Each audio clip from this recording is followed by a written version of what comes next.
Sudah lama ya pembahasan ini mengenai perempuan lagi haid atau ya Bapak nggak haid kan? Dulu guru kami Syekhuna Ali Mustafa Yakub menjelaskan dalam fatwa Imam Besar Istiqlal, ada tebel ya, menyebutkan dua perdebatan ulama. Pertama, berdasarkan hadis Abu Daud disebutkan sesungguhnya masjid ini tidak dihalalkan bagi tiga golongan ya, salah satunya orang yang sedang haid ya. Cuma saya teliti hadisnya tidak sampai derajat sahih. Akan tetapi Imam Abu Daud tidak komentar, berarti menurut Abu Daud ini hadis bisa dipakai. Atas dasar itulah mayoritas ulama kita terdahulu melarang perempuan ke masjid kalau lagi haid. Dalam hadis Imam Ahmad, hadis Abu Daud, bahkan ada juga di riwayat yang lain, di Tirmizi dan lain-lain, yang saya ingat ini riwayat Nasa'i, bahwa salah satu istri Nabi sedang haid ngambil barang Nabi yang ketinggalan di dalam masjid. Maka kemudian ulama kita mentafsil, membuat perincian. Kalau murur al-haid boleh, lewatnya orang haid boleh. Yang enggak boleh al-makthu, berdiam diri. Tapi dalam hadis yang sahih, sahih Muslim misalnya, sahih Bukhari, istri-istri Nabi ketika iktikaf di masa haid, mereka punya tempat khusus duduk. Supaya kalau seandainya itu darah mengotori tidak jatuh ke masjid. Di sini perdebatannya panjang. Mazhab saya Syafi'i, Pak. Tapi saya mungkin sedikit berbeda dengan ulama Syafi'iyah terdahulu. Bukan berarti saya keluar dari mazhab Syafi'i. Kita melihat indikator itu. Nah, ini yang kemudian disebutkan oleh Syekhuna Ali Mustafa Yakub. Kata beliau, jika tidak mengotori masjid, maka beliau mengatakan ada ulama yang membolehkan. Cuma beliau tetap menguatkan yang pertama. Ya, bagi saya ini pilihan. Ini pilihan.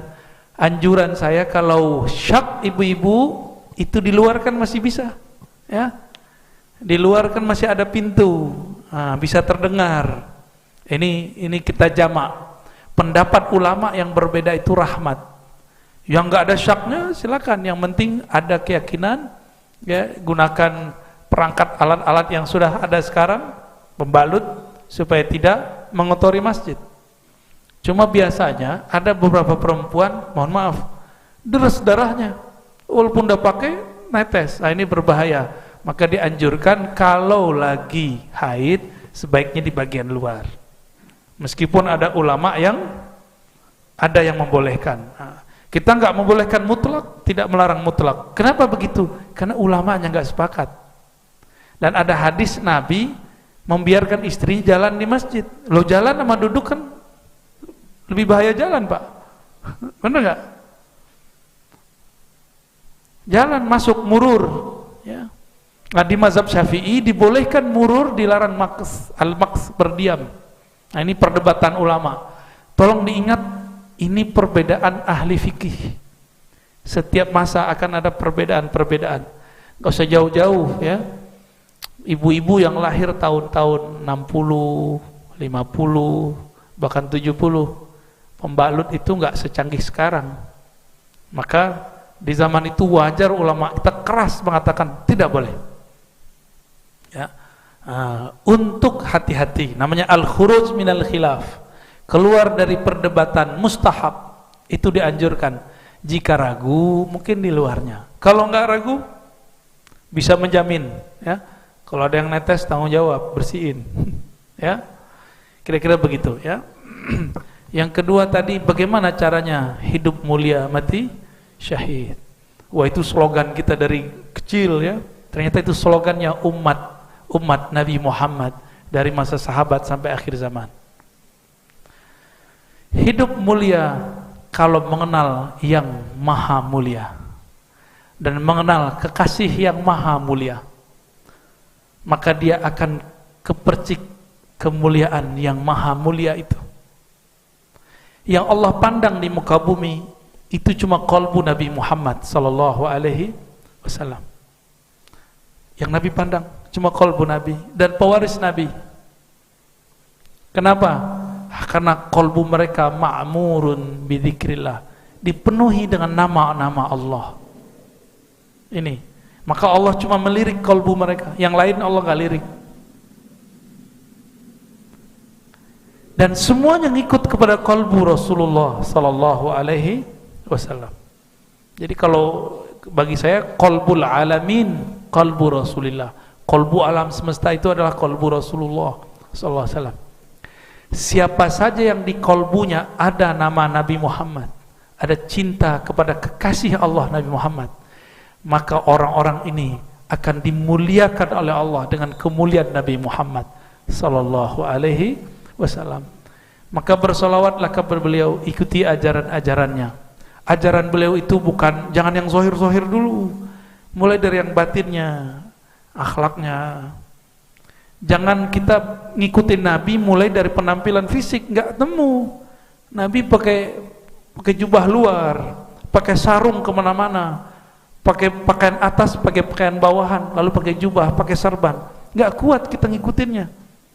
Ada yang kuat nih, paling cuma beberapa habaib dan ahbab-ahbab jemaah tabligh, sama dulu ada namanya pengikut jemaah Darul Arqam, itu mereka serbanan kemana-mana, dibilang gila, dibilang aliran sesat. Nah, akhirnya karena dibilang sesat, mereka ganti ini, pakai kopiah. Ya, mungkin yang umur-umurannya nggak jauh dari saya, nasyid Malaysia tuh kan, Robbani, Raihan, itu kan dulu dari sana, mereka serbanan loh dulu, dibilang sesat di sono, termasuk di Indonesia dibilang sesat.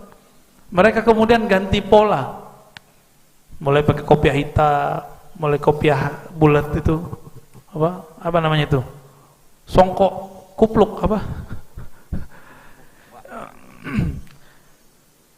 mulai ada ini. Yang kita ikuti sekarang pola-pola batin rohani Rasulullah, akhlak Rasulullah sallallahu alaihi wasallam. Mulai hargai orang, berprasangka baik sama orang. Nah, itu mulai itu. Jangan caci maki orang. Bapak coba aja hari ini tidak berprasangka buruk kepada orang lain. Lagi di jalan, disalib orang nggak marah. Itu udah mulai itu. Ini disalib dikit langsung bilang laknatullah alaik. Baru gitu doang udah pakai laknat ya. Gimana mau ikut Rasulullah ya? Gitu Pak Afan ya. Jadi di kalbu kita harus ada nama Nabi, cinta kepada Nabi Muhammad SAW. Maka siapa saja yang menyertakan Nabi dalam hidupnya, Allah akan muliakan dia dengan kemuliaan Nabi Muhammad sallallahu alaihi wasallam. Aisyah, kayak apa tentang hukum haid kita tidak tahu. Zaman itu belum ada kitab-kitab gambar tentang haid. Belum ada ustadz-ustadz nganggur sekarang haid sampai digambar. Nak ngarang haid apa? Jangan digambar maksudnya itu. Itu pernah tak polling Pak Hudi, pernah tak polling sama Mbak. Apa betul yang kamu alami seperti ini? Semua bilang enggak. Sekarang ngelanang kabeh. Makanya menurut saya kita ngikuti hadis yang diriwayatkan Aisyah, yang diriwayatkan Hamna, itu ada di gitu saja. Kula suwun sing ngaji kula teng mriki nek ana bocah wedok napa istihadah ki Fuad suruh ngambil apa? Adatul yaum sebelum kena penyakit apa? Istihadah. Paham ya? Nah, ya sudah setelah adatul yaum itu berlalu ya sudah dihukumi suci. Jadi misalnya Januari dia haid 6 hari, Februari 6 hari, terus Maret entah kecelakaan entah apa, terus dia keluar darah terus sampai berbulan-bulan. Ya sudah, setiap tanggal yang dulu dia haid 6 hari yaitu jadikan hari haid. Liannya dihukumin apa? Suci. Ya tetap puasa, tetap apa? Sholat. Malah kan Nabi ngintikan fatahayyadi kama tahidun nisa. Atau jadi ini penting saya utarakan, lagi-lagi seperti itu yang paling tahu banyak ya Aisyah. Meskipun nanti rawiyahnya itu ada Hamna, ada ini, tapi yang mendokumentasi itu ya Sayyidah. Artinya gini, kalau ada orang sekarang nekaya anak muda berdalih ngikuti Rasulullah, oke lah kalau segi halal saya katakan halal. Memang nikah anak umur 9 tahun pun kalau walinya boleh ya tetap apa? Tapi nak muri niru Rasulullah itu hayata. Oh jauh. Kamu itu apa betul jadi sumber hukum yang perlu didokumentasi seorang muda? Justru nak didokumentasi dolla wa adolla sesat dan oh hukumnya orang yang bener kok dia apa? Didokumen. Nah, makanya temeriki saya Nawawi ngendikan apa? Li anna kullama kana lillah seperti ini kok. Wa hadhil khisalu allati waqa'at napa? Li Rasulillah laisat minad dunya fi syai'in. Jadi ini saya masih menjelaskan apa komentar saya Nawawi apa? Wa hadhil khisalu alladzi waqa'at li Rasulillah laisat minad dunya fi syai'in. Semua yang dilakukan Nabi meskipun kesannya kayak perempuan, wewangian, itu sama sekali tidak ada kaitannya dengan urusan dunia. Semua itu untuk urusan dokumentasi akhirat atau dokumentasi masalah-masalah agama. Terus kata Senawi lagi, li anna kullama kana lillah laisa minat dunya. Kalau sesuatu orientasi kamu lillah itu hakikatnya laisa minat dunya. Misalnya kayak kita makan, tujuannya biar kuat sholat, kita punya rumah, benar numpang ning wong liya ngel-ngelo. Kita nganggo pakaian ben ra udo mari maksiat. Asal niatnya lillah, semua itu tidak urusan apa? Dunia. Kama qala Syekh Rasyidi fil Majalis Ar-Raiqah. Jadi ini penting sekali saya utarakan biar kita terbiasa ya dengan teori-teori yang digariskan para ulama. Niru Nabi itu baik, tapi ada sisi-sisi yang kita sadar kias ma'al farik. Seorang lagi apa? Kias ma'al farik. Kan sekarang banyak orang yang minta diikuti semua omongannya. Jadi dulu murid zaman Nabi itu gak ada yang bantah guru. Dulu Nabi kan gak pernah salah. Nah kue kan salah wis watak. Terus kue kepengen murid niru kue total koyo zaman Nabi ya beda. Gue murid itu api anut guru, tapi ya biasa wae. Kadang-kadang rano juga bisa takono. Bodoh sarape ribet. Ya karena beda.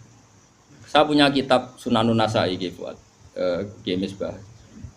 Di situ beberapa santri ada yang alim ngaji sorogan sama saya. Sebelum sorogan mesti tak ajari tentang Dawi Abu Bakar As-Siddiq. Termasuk sebagian mereka ya ada yang habib sorogan saya.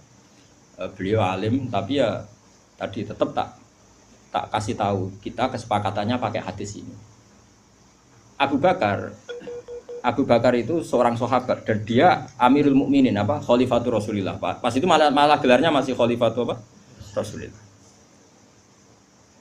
Pengganti Rasulullah. Amirul Mukminin itu sebenarnya gelar yang sudah diturunkan statusnya. Saya ulang lagi ya. Amirul Mukminin maknanya kan ketua ya. Amir itu ketua orang. Sebetulnya itu sudah tawaduknya Sayyidina Umar dulu itu ketika wafat Abu Bakar kan diganti Umar. Sahabat manggil dia ya Khalifata Rasulullah. Umar merasa tawaduk. Jangan.